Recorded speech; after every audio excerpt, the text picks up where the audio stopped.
Hello. My name is Yedei Muero. I'm 25. I come from Iran. I'm studying the environment science, policy and management department in CEU. I'm actually starting the process of writing my dissertation on constitutionalism and multi-party democracy in Africa. So there is always search for something, search for truth, search for freedom, search for freedom of thought, but it can never end up at a certain point where you can say, okay, we found it.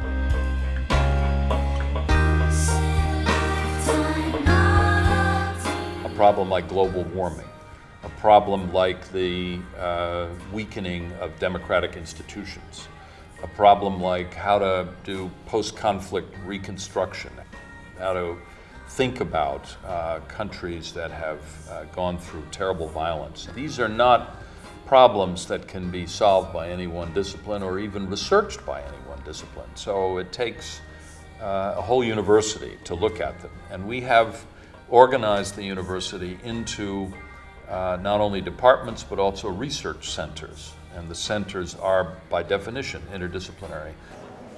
Welcome back. What I can do is to give you my vision for the university and how it has evolved in the course of 20 years. And it has, in fact, evolved an awful lot.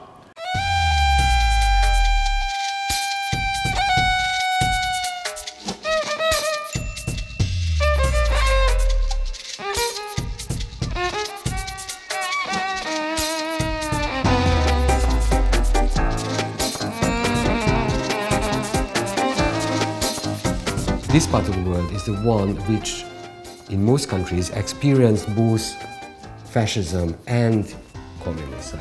Two different, equally repressive, closed regimes. I feel like being in a foreign university in my own city. I think it's a crossroads city in many respects. It's a crossroads city the same way that CEU is a crossroads university. It looks east and west at the same time.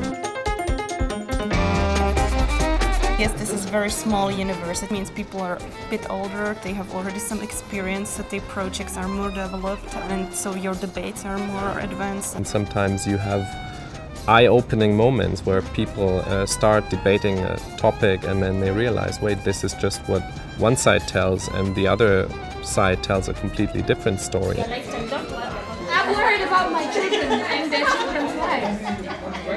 We get to ask in classroom discussion, what does it mean to be Spanish? What does it mean to be Bulgarian? What does it mean to be Russian?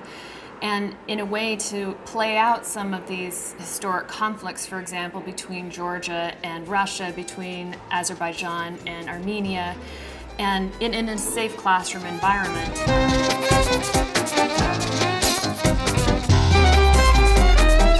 My name is Anna Varfolomeeva. I'm Swati Kamble. I'm a research fellow from London, actually. I'm from Fiji Islands in South Pacific. I myself being a Dalit woman, an untouchable woman, and it was a difficult struggle. It was very difficult to be here in Europe and get educated, get MA degree. I'm the first generation to even go for high schooling in my family. There's no majority culture to which people want to assimilate. There is no majority culture. And so it's kind of a loud cacophony of people with different ideas and backgrounds and experiences. Multiculturality will become really something that everyone will experience. Growing in Croatia, that was something that very, very rarely happened. Now it has become a part of my life. In the future it will even more so, and I guess the future generations won't find that strange in any way. It's so, you get exposed to so many different people, different backgrounds, different cultures, that, as I often say this, that now when I look at the map of the world, it's not just countries, it's more like faces of people. Vászogin, nyalások, zbierni, sklamani. te svuolo rodiček tisklivé záda. Llenando renglones y páginas con aquello que no dicen. Без малволю, синята птица Даная, бесцветния сън на Джон Леннон, Булат, В твоих легких образцах крови, в обрывках клейкой ленты, непрокуренном контральто и прочих pathologist моментах. Such elegant things, quick with the slap, and even quicker with the batted lash. This lecture series focuses on ethical, legal and social challenges to new scientific advances in the field of biomedicine. We're on the verge now. When my colleague John Sulston started sequencing genes, it was very expensive and very time consuming. We are on the verge of the first $1,000 human genome, which would have taken months only a few years ago, now takes less than a week. It's not evident how can we use basic concepts such as human dignity, principle of non-discrimination when we're speaking about how to use someone's DNA sample in different contexts, in insurance and also in biobanks, in research. In all of these contexts, we interpret human rights in a very special domain. It requires different fields of expertise.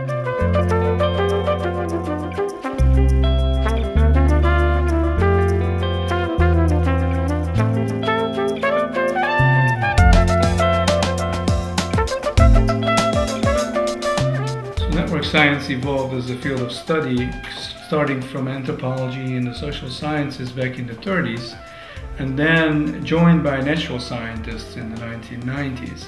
And it became a new field of inquiry that looks at the complexities of modern life, social networks, infrastructure networks, economic networks, political connections. These are all phenomena that we experience today, and as exemplified by the recent revolutions in the Middle East, network ties are crucially important to understand contemporary societies.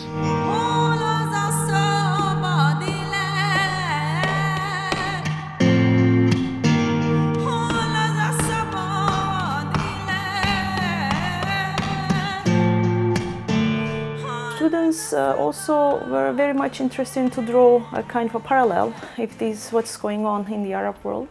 Can also be considered as kind of this Arab Spring and as what happened in Eastern Europe before. And it's very interesting because a considerable amount of students also come from Eastern European countries at CEU. So it was interesting also to discuss if there can be some kind of a similarity. Before I left to Egypt, I was in a class, and then my friends knew that I'm just going for administration. So a Serbian friend of mine was like, you have to wear a scarf, you have to have a mask on your face. He was like giving me some tips on how to go out in the administration. Now I suspect that there is a passion for bandwagoning the Jasmine Revolution and I'm talking about Tunisia. The comparison with the Arab Spring came out of the Prague Spring, and as there was no Václav Havel, as there was no civil society movement, I think that the comparison with Tunisia bears further scrutiny. It is obvious that the people themselves, for a change, came out and asked for change.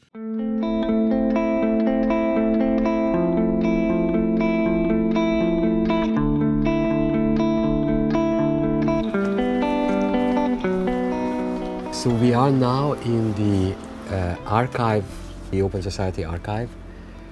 The core of the archive came to us from Radio Free Europe, Radio Liberty, which was the most important propaganda machinery during the time of the Cold War. Look, these are days, just one single day, such a material. And we have this in Hungarian, in Bulgarian, in Russian, in Polish, in Czech, in Romanian, from every single day. CEU grew out of a transformation that was taking place in this region after the fall of the Berlin Wall and the emergence early on of new democracies. When I heard about Central European University and the idea, George Soros's idea, of creating a place that would be distinctive would not be just a replication of the West. Why should you do that? But would draw upon the distinctive experience of this area and others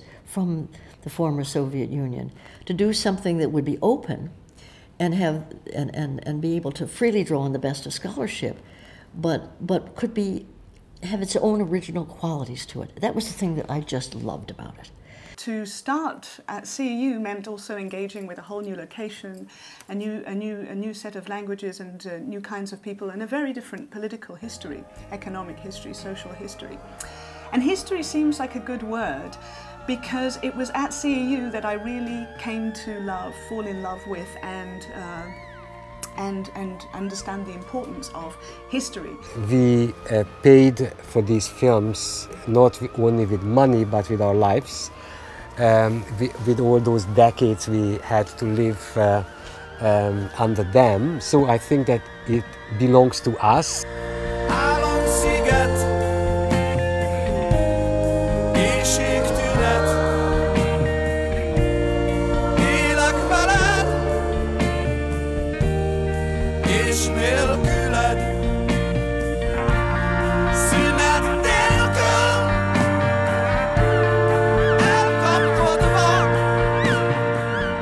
Given the history of the Central European University and its own experience being born at a time of major transformation of the international system, a time has come where one has to revisit these issues and understand and realize that we now live in a world where we may be at the threshold of yet another major transformative period. The fact of the matter is that democracy is a very difficult system. It is fractious. It has a sort of ponderous pace, and without people's interest, without people's involvement, without people's participation, and very often direct participation, there is always a risk of sort of a gap being created between elected representatives and what people really want. We are a divided society, so criticism, comment on governmental policies in the past 20 years have not always been very welcome.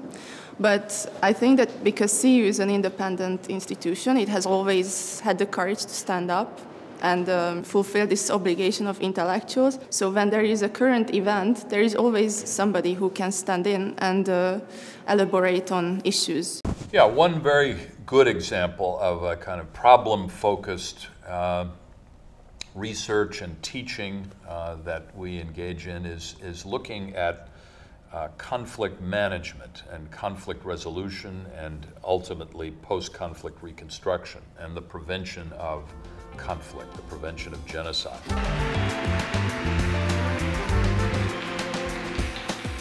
Borislav Murjev.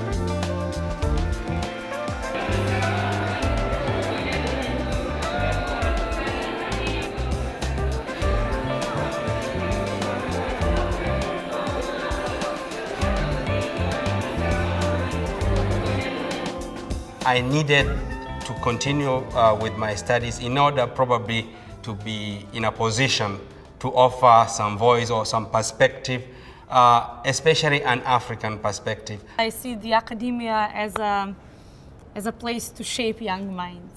And therefore, I would love to be part of that process and teach one day, which doesn't necessarily mean that I cannot provide opinion on the public policy of be it my country or any other country. I believe that coming closer home, it's actually giving me an opportunity to understand myself better.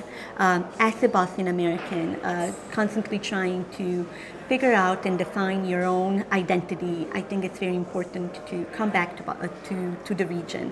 It is not enough simply to read history books in order to learn your past here, but everybody is required to take a personal journey, to invest in understanding who you are and where you are coming from. You have to question your own past and what is written there, and the relationship between the text and your daily experience, and then rethink your own existence. I think that this is a very important knowledge, and fortunately and unfortunately at the same time, this university is perfectly situated to teach that.